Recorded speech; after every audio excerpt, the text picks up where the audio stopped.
यहाँ पे अगर इनकम की भी बात करें कि दुबई और कंपैरिजन माल्टा बहुत ही फ़र्क है। बहुत फर्क है। ये मतलब ज़मीन आसमान का ही फ़र्क है। अगर आप वहाँ पे 1 लाख कमा रहे हो तो इंशाल्लाह यहाँ पे आप 3 तो आप कमाओगे ही कमाओगे। आप 1000 यूरो में दुबई मैं से जी माल्टा आ गए हैं। जी मैं आ गया, दुबई से माल्टा आ गया। आप वर्क परमिट पे आए हैं। वर्क परमिट पे ठीक है, और आपके पास एक्सपीरियंस किस चीज़ का था जिस बेस पे आपको ये वीज़ा मिला है? जी मेरा मैं होटलियर बैकग्राउंड से हूँ। मैं ऑलमोस्ट मैंने 14 साल दुबई में काम किया रेस्टोरेंट में। ओके। मैंने अपना करियर शेफ हैं आप? नहीं, एज ए करियर मैंने एज ए वेटर से स्टार्ट किया था। उसके पासपोर्ट इशू डेट मालूम होना चाहिए और पासपोर्ट कभी एक्सपायर हो रहा हो एग्जैक्टली डेट मालूम होना चाहिए। वो यही पूछते हैं और आपको ये पूछेंगे कि कौन सी कंपनी में आ रहे हो। बहुत सारे वीज़ा जो है आपके रिजेक्ट हो जाते हैं because of travel insurance. Travel insurance भी वाले सस्ते वाले लगा देते हैं।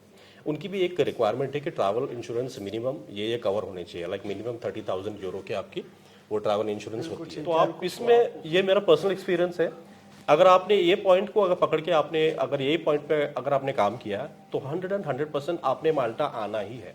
अस्सलाम वालेकुम जी, मेरा नाम अली शेर और आप देख रहे हैं पंजाब यूरो टीवी। एक और इन्फॉर्मेशन लेके आपकी खिदमत में हाजिर हुए। बड़ी इन्फॉर्मेटिव वीडियो होगी आज की। माल्टा में हम मौजूद है जो कि छोटा सा मुल्क है यूरोप का। बहुत ज़्यादा लोग यूरोप आने के ख्वाहिशमंद है और यकीनन माल्टा में पाकिस्तान की एम्बेसी नहीं है और ना ही पाकिस्तानी सफारतखाना माल्टा में मौजूद है। तो कुछ लोग जो हैं वो वाया दुबई यूरोप आते हैं, चाहे आपने माल्टा आना हो या किसी और शेंजन कंट्री में जाना हो। उसका प्रोसेस क्या होता है? तो हमारे साथ जो भाई हैं इनका तल्लक नेपाल से है। ये दुबई से यहाँ मूव हुए हैं माल्टा।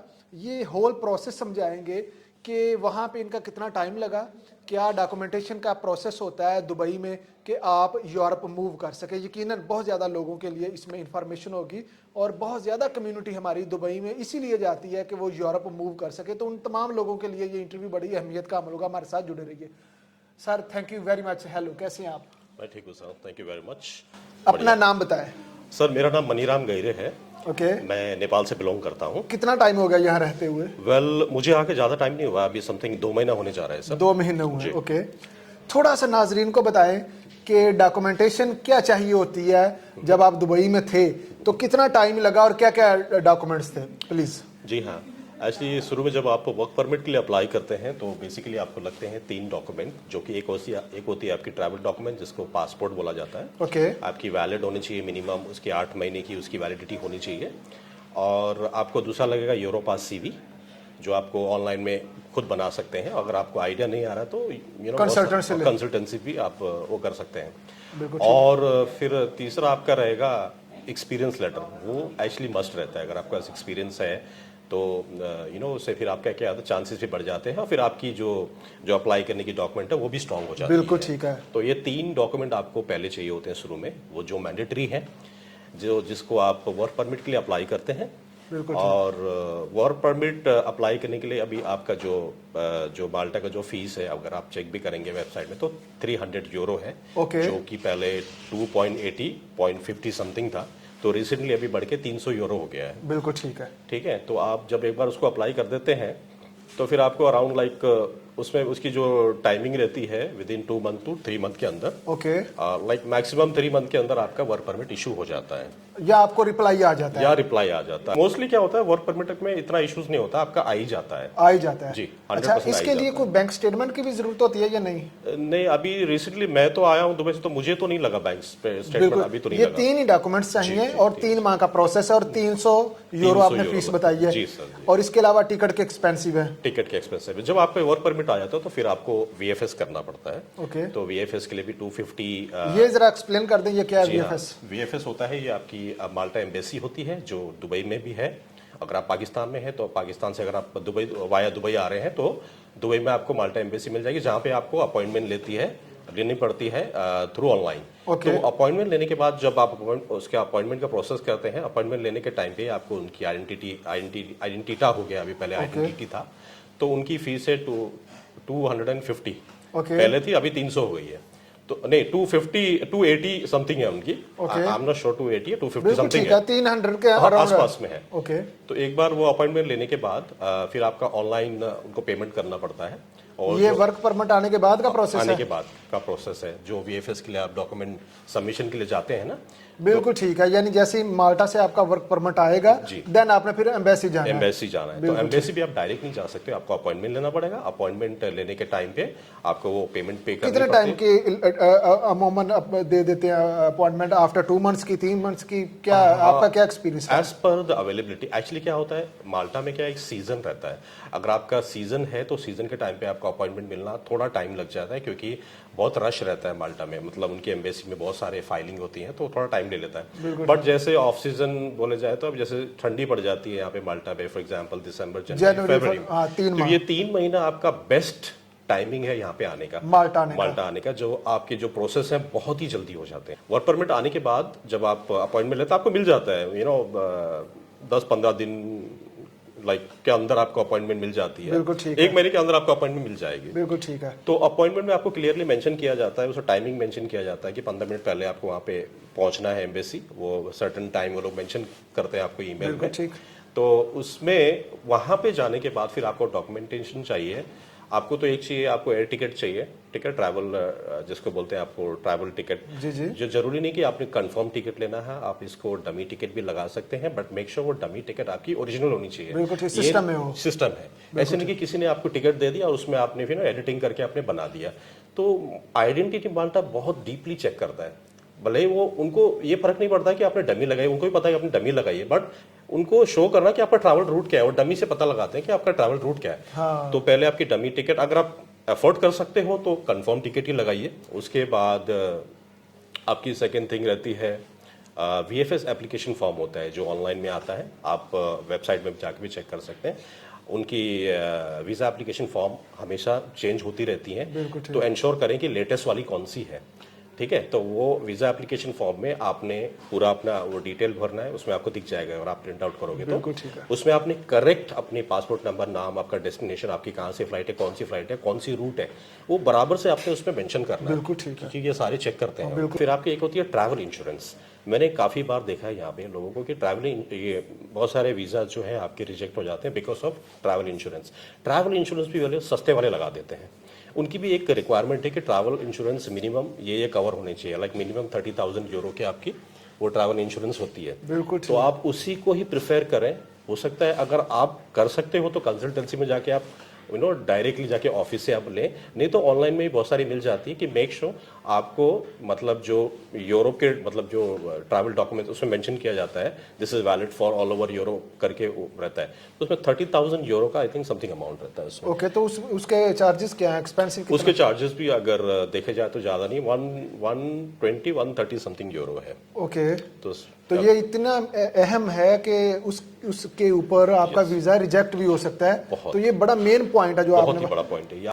टोटल कितना खर्चा आ जाता है? आपका कितना खर्चा आया था? आपका तो वीजा लग गया, ठीक है, अगर वीजा रिजेक्ट हो जाता है तो जो लॉस होता है वो तकरीबन अप्रोक्सीमेटली आप बता दें कि कितना होता है, और यहाँ लग जाता है तो फिर उस पर कितना खर्चा आता है? देखिए, पहली बात तो है आपका 300 यूरो आपका वर्क परमिट में चला जाता है। ठीक है, वर्क परमिट आने के बाद फिर आप 280 समथिंग, हाँ जी, 280 यूरो आपके वो चले गए, हो जाते हैं। फिर आप जब वहाँ पे जाते हैं एमएससी में जाते हैं, वहाँ पे फिर 150 आपको अलग से कैश देना पड़ता है। तो समझ जाइए 300, 600, 700 के करीबन आप समझिए। फिर आप बीच में जो डॉक्यूमेंट बनाते हैं, आपकी ट्रैवल इंश्योरेंस हो गई, यानी 1000 यूरो आपका जाएगा, लग जाता है। आप वर्क परमिट पे आए हैं, वर्क परमिट, ठीक है, और आपके पास एक्सपीरियंस किस चीज का था जिस बेस पे आपको ये वीजा मिला है? जी, मेरा मैं होटलियर बैकग्राउंड से हूँ। मैं ऑलमोस्ट मैंने लाइक 14 साल दुबई में काम किया रेस्टोरेंट में। ओके, मैंने अपना करियर, शेफ हैं आप? नहीं, एज ए करियर मैंने एज ए वेटर से स्टार्ट किया था।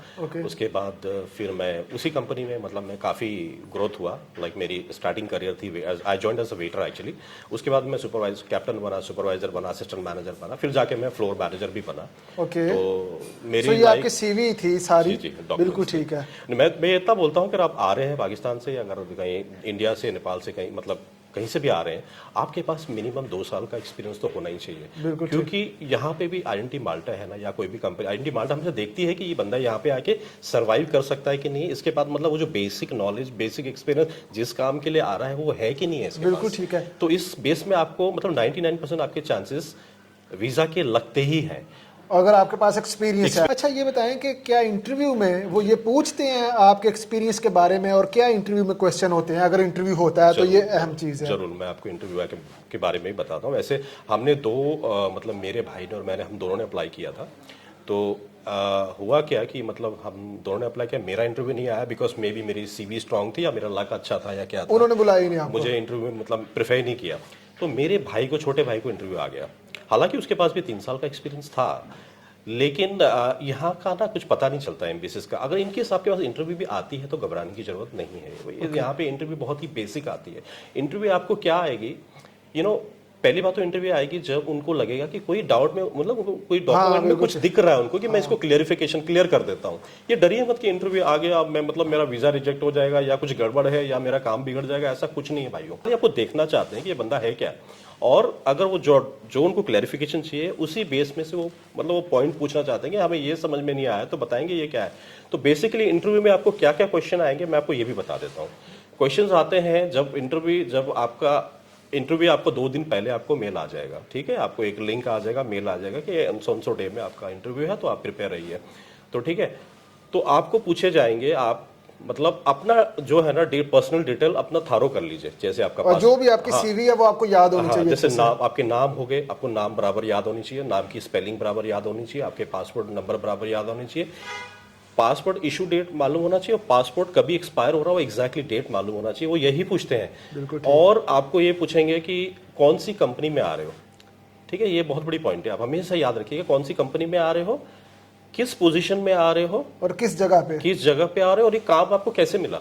बिल्कुल ठीक किसी एजेंट ने दिलवाया है या आपने खुद ढूंढा है, ऑनलाइन से लिया है, आपने कैसे किया, या किसी एजेंसी से करवाया है थारो। और आपको बिल्कुल चीटिंग नहीं करनी, ये नहीं कि अपने फाइल साइड में रख दी है तो वो मेरे को पूछेंगे तो ऐसे करके बता दूंगा। आपके आई कांटेक्ट को बहुत मेंटेन करते हैं वो, कि आपका आई कांटेक्ट उनके साथ है कि नहीं है, और कॉन्फिडेंस क्या है, कॉन्फिडेंस क्या है। बस एक ही चीज अभी हमारे सर ने बताया, ये कॉन्फिडेंट लेवल हमेशा हाई रखिए आप। मतलब आपको कोई चीज नहीं भी आ रही ना, उनको ऐसे उनको फील करें कि आपको सब कुछ आता है। आपको ये पूछे जाएंगे आपके वर्किंग आवर्स क्या, आपकी बेसिक सैलरी क्या है, ठीक है। और जब आपको पूछेंगे नहीं जॉब कहाँ से मिला आपको, तो आप हमेशा बताइए कि ये जॉब मैंने खुद ढूंढा है, ऑनलाइन से ढूंढा है। क्या बात है, बड़ा अहम पॉइंट है ये बताया आप, क्योंकि अगर आप बोलेंगे मैंने एजेंसी से करवाया तो फिर वो आपकी खिचड़ी बना देगी। फिर आपको पूछेगी कौन सी एजेंसी है, अच्छा तो ये एजेंसी का कहाँ है यहाँ पे ऑफिस का, तो बड़ा मतलब आप फंस जाओगे अंदर। बिल्कुल ठीक तो आप अपने आप को सेव करो कि मैंने ये ऑनलाइन से ढूंढा है, ऑनलाइन खुद ढूंढा है। तो ऑनलाइन में आप माल्टा पार्क बता सकते हैं, फेसबुक बता सकते हैं, गूगल बता सकते हैं।